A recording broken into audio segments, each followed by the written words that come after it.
Hola amigos, ¿cómo están? Bienvenidos una vez más a nuestro querido Fulbo y Boxeo.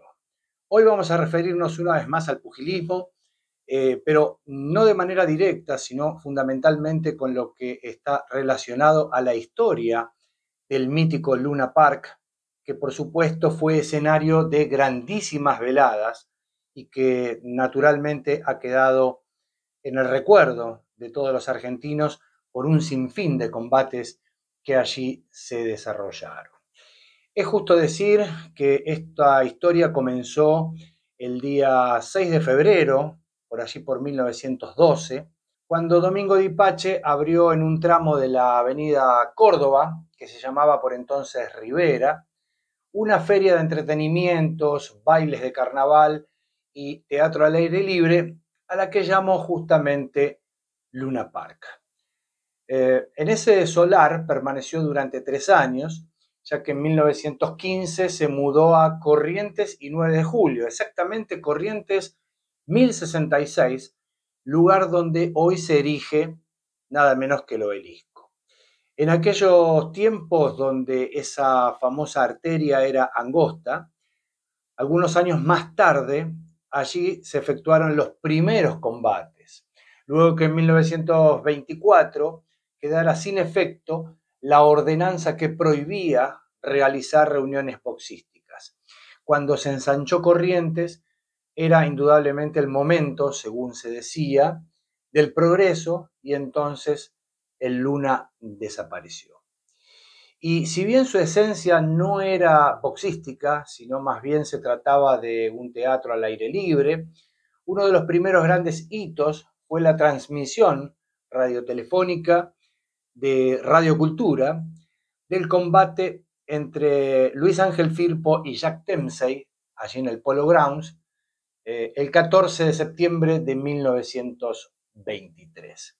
Ese día se cobraron 80 centavos la entrada y de este modo fue la primera recaudación originada por el boxeo en la historia del Luna Park. Miles de personas se juntaron a, digamos, palpitar el combate del siglo y ese fue el primer paso hacia la construcción de una leyenda que indudablemente todavía perdura.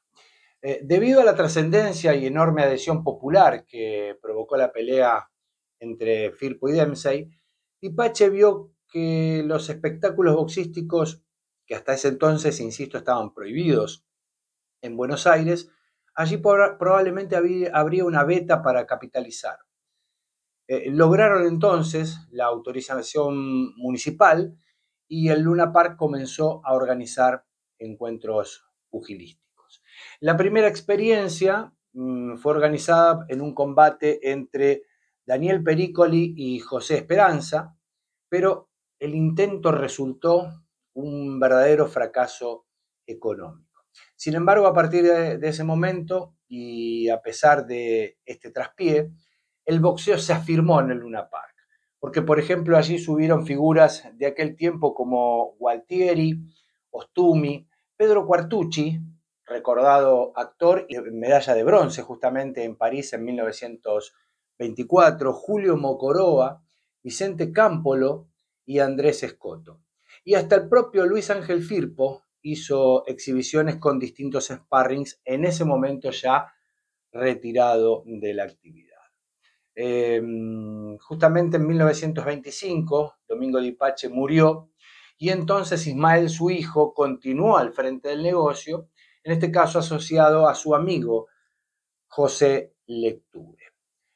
¿Qué pasaba? Al no tener escenario donde poder montar estos combates, comenzaron a deambular por todos lados. Al igual que los circos legendarios, ustedes ya saben cómo es esto. Hoy están allí, mañana están aquí. Y entonces comenzaron a organizar festivales en los estadios, por ejemplo, de Boca Juniors, de San Lorenzo de Almagro, de River Plate, en Alvear y Tagle. Y en ese escenario justamente fue donde, por ejemplo, alcanzó fama y gran popularidad Justo Suárez, el idolatrado torito de Mataderos. José e Ismael veían iban y venían como gitanos para concretar de alguna manera sus sueños, pero se imaginarán, reinaba la desesperanza, el andar como nómades buscando escenarios era algo verdaderamente desgastante. Hasta que surgió un lugar en los terrenos del Bajo, del ferrocarril, que pertenecían al ferrocarril, exactamente la manzana integrada por las calles Bullard y Lavalle, más las avenidas Corrientes y Eduardo Madero.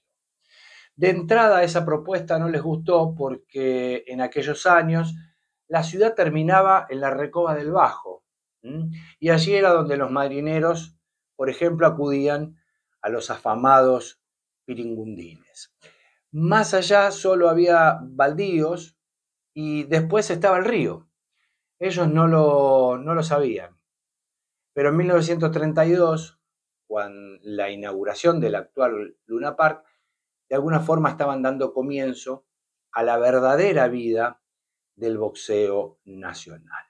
Decíamos, la inauguración oficial del actual estadio de Corrientes y Bullard se llevó a cabo el 5 de marzo de 1932 con la realización de un festival boxístico. Esa noche, al aire libre y con una tribuna todavía por construir, Amílcar Caferata noqueó en 4 rounds a Jack Canavesi.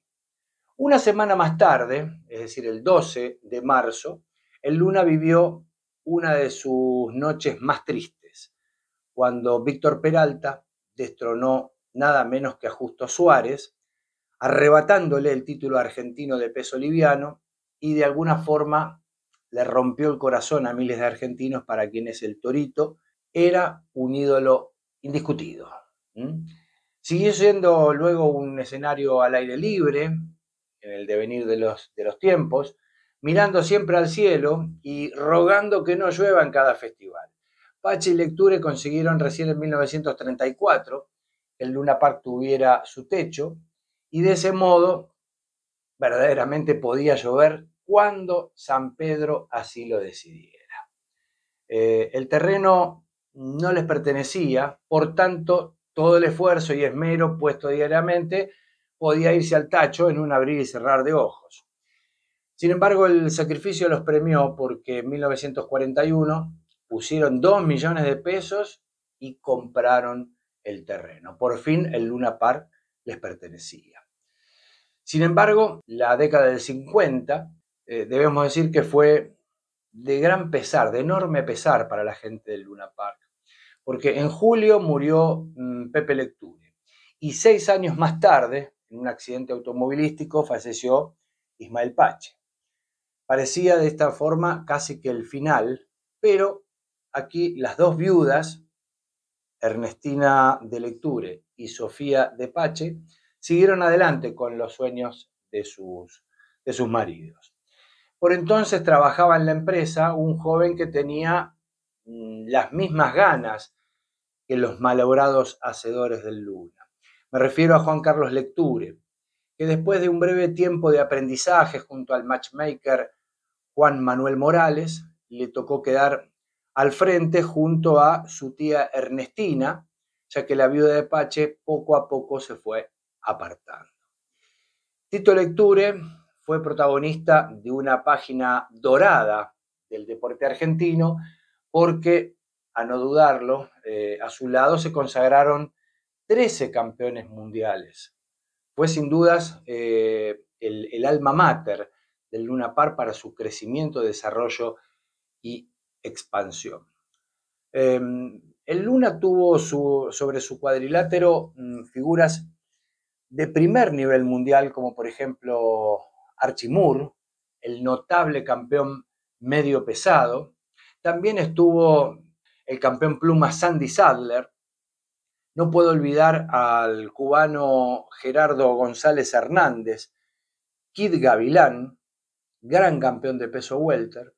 El español Fred Galeana, que vino a Buenos Aires por 3 peleas y se quedó 3 años marchándose a su tierra natal invicto, y Don Jordan, que era el vigente campeón de peso welter, cuando fue noqueado por Luis Federico Thompson en 4 asaltos, Esto fue por allí por 1959. Y hubo clásicos, como no podía ser de otra manera, y todos quedaron en la historia. El de mayor valía y trascendencia seguramente sea el de José María Gatica y Alfredo Prada, pero es justo decir que no le fueron en saga, por ejemplo, el de Ricardo González, Gonzalito y Alfredo Buneta. Y corresponde mencionar, desde luego, el duelo entre el zurdo Lauce con Andrés Selpa, el cacique de Bragado, en dos combates verdaderamente memorables. Goyo Peralta, Gregorio Peralta y Oscar Natalio Bonavena, Ringo Bonavena, disputaron el título argentino de los pesados el 4 de septiembre de 1965 y alcanzaron el récord de asistencia vigente hasta hoy, con más de 25.000 espectadores. 25.236 espectadores para ser más exactos. Sobre el ring del Luna Park hubo notables figuras del pugilismo nacional. Por caso, cuando el fútbol aún no era profesional ni tenía el arraigo que hoy le conocemos, allí estuvo la figura del primer gran ídolo del deporte argentino. Me refiero a Justo Suárez, que lo mencionamos hace un rato. El Torito de Mataderos alcanzó a presentarse en el nuevo estadio en 1932, si bien fue parte de las carteleras, como marcábamos, por ejemplo, en el estadio de River Plate. También estuvo en dos combates el padre del boxeo argentino. Me refiero a Luis Ángel Firpo, en su regreso de un retiro al cabo de 10 años, y que en 1936 registró un triunfo por nocaut en la primera vuelta y la triste despedida frente a Arturo Godoy por abandono en 3 asaltos. Hubo otros nombres, por supuesto. Debemos mencionar, por ejemplo, al León Mendocino, a Pascual Pérez, el primer campeón argentino del mundo, consagrado en 1954 allí en Japón. También estuvo el temible pegador Rafael Rompehuesos Merentino. Y aquí me detengo para decir que indudablemente para siempre quedará pendiente una pelea con Eduardo Lauce. Fue una de esas peleas que el Luna Park y el público del boxeo siempre esperó y lamentablemente nunca pudo darse. Y creo que cabe citar también, porque el público así lo dictaminó, por su guapesa, a Ricardo Caliquio, a la furia de Martiniano Pereira, que también estuvo entre los preferidos, la leyenda del panameño Luis Federico Thompson, que vino al país en 1952, la primera pelea la hizo con José María Gatica y se quedó para siempre. También hay que destacar, es justo por supuesto, la elegancia y la esgrima pugilística de Cirilo Gil. El inolvidable Horacio Roquiño Acabalo, que consagrado en Japón en 1966, realizó sus 3 defensas del título del mundo del peso mosca en Corrientes y Bullar para despedirse justamente del boxeo con su condición de campeón. Y hubo uno que, por cierto, no tuvo igual, seguramente irrepetible. Hablo de Nicolino Loche, que se dio el gusto de llenar el Luna Park sin importar con quién peleaba. La gente lo ovacionaba de pie y él disfrutaba de los golpes lanzados al aire de su rival. Él no subía a pelear, sino a divertir al público haciendo honor y gala de su apodo, el Intocable. Después fueron los tiempos de Carlos Monzón, aunque curioso, nunca llenó el Luna Park, excepto como campeón del mundo. También corresponde citar a Víctor Emilio Galíndez, que fue el primer boxeador que se consagró campeón del mundo en el Luna, y la lista puede prolongarse con los campeones mundiales, aunque indudablemente sin la atracción que generaron muchos de los antes mencionados. Miguel Ángel Castellini, también conocido como Cloroformo, Santos Benigno Laciar Falucho, un mago como Gustavo Vallas, Mandrake, el muy querido Sergio Víctor Palma, un talentoso sin igual, Ubaldo Néstor Sacco, Ubi Sacco. Y también tuvo su lugar el mendocino Hugo Pastor Corro, Itaca. Y de la mano de Santos Zacarías, Juan Martín Látigo Colli, que alcanzara el título de campeón del mundo en la categoría Welter Junior.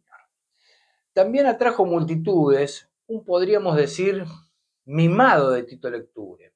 Me refiero a Juan Domingo Martillo Roldán, que tuvo de su mano 3 intentos mundialistas. Claro, siempre con rivales, por supuesto, de gran envergadura, nada menos que Mervyn Hagler, Tommy Hearns y Michael Nunn.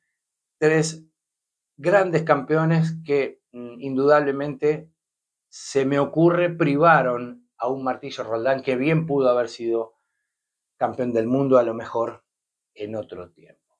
Sin embargo, hubo un boxeador que ni tan siquiera fue campeón argentino, pero llenaba el Luna, era garantía de buen espectáculo y fue ídolo de multitudes, créanme, la Pantera Tucumana, Horacio Agustín Saldaño, que protagonizó junto a Tito Gianni la que para muchos fue la pelea más dramática en la historia del Luna. Pero el Luna, como sabrán, no fue solo boxeo. Allí tuvieron lugar, por ejemplo, los funerales de Carlos Gardel, de Justo Suárez, de Hipólito Yrigoyen, de Julio Sosa y el gran Ringo Bonavena, que de alguna forma le dieron un toque de, podríamos decir, cierta solemnidad popular. Y también allí se conocieron nada menos que Juan Domingo Perón y Evita. Además, el Luna Park contó con la presencia de figuras estelares, a saber, el Papa Juan Pablo II, buscando la paz durante el conflicto de Malvinas en 1982, Luciano Pavarotti, Frank Sinatra, Liza Minnelli, B.B. King, Tom Jones, Ringo Starr, James Brown y otros espectáculos más como los 6 días en bicicleta, los Globetrotters, en fin. Son algunos ejemplos apenas. En 1938, esta es una nota curiosa, para sorpresa de muchos, en el Luna Park tuvo lugar una de las reuniones más importantes de la historia del nazismo fuera de Alemania y también una de las más controversiales de la historia argentina. Se estima que unas 25.000 personas asistieron al evento luego de que el presidente argentino de ese entonces, Roberto Ortiz, autorizara dicho acto. Esta fue sin dudas una mancha, se me ocurre, imborrable para uno de los lugares más famosos de Buenos Aires. Pero bueno, volviendo al boxeo, me pregunto, y si ustedes me permiten, con cierto rasgo poético, ¿en qué estrella habrán quedado las voces inconfundibles de Ricardo Arias, de Bernardino Veiga, de Eugenio Ortega Moreno, o el gran Joaquín Carballo Cerantes, Fioravanti? Ni que hablar de Osvaldo Caffarelli y los comentarios con objetiva pasión de Horacio García Blanco, y Félix Daniel Frascara, o el concepto profundo y analítico de Ulises Barrera. A ver, el Luna Park durante décadas fue una ceremonia, una cita obligada, un clásico de Buenos Aires. Se alquilaban los binoculares en la puerta de las populares como si fuera un teatro. Recuerdo que con mi familia fuimos a ver el Circo de Moscú. Había un solo binocular para los 4. Nos lo pasábamos un ratito cada uno. ¿Y saben qué? Al final nadie veía nada. En el Luna convivían el rico y el pobre. Y aunque suene autorreferencial, debo decir que fui testigo sin saberlo. Y por eso a la vez me siento privilegiado de algunas de las últimas veladas del Luna Park. Pero para eso había todo un preparativo, porque durante la semana salía del colegio a mediodía, almorzaba en tiempo récord y me iba en el 22 hasta el gimnasio para ver entrenar fundamentalmente a los protagonistas de la de fondo del sábado. Un acto de contrición. Le hice gastar una fortuna a mi padre por la exigencia que tenía para verla desde el ringside. Y sabía que tras la reunión, después de las peleas, por más frío que hiciera, en la esquina de Bullar y Corrientes, se juntaban los de la asamblea, así se los denominaba. Eran unos tipos que discutían por horas sobre el gancho de tal o la derecha de cual, se cansaban de pelear entre ellos y cuando ya era muy tarde, se despedían de la manera más natural. Hasta el sábado, se decían, sabiendo que el próximo sábado, inexorablemente, allí volverían. Y volverían a discutir, a apasionarse y polemizar sobre el cross de uno o la zurda de otro. También y sin participar, desde luego, por mi condición de adolescente, debo decir que pude disfrutarlos. El boxeo fue lo que indudablemente hizo grande al Luna Park de Corrientes y Bullar.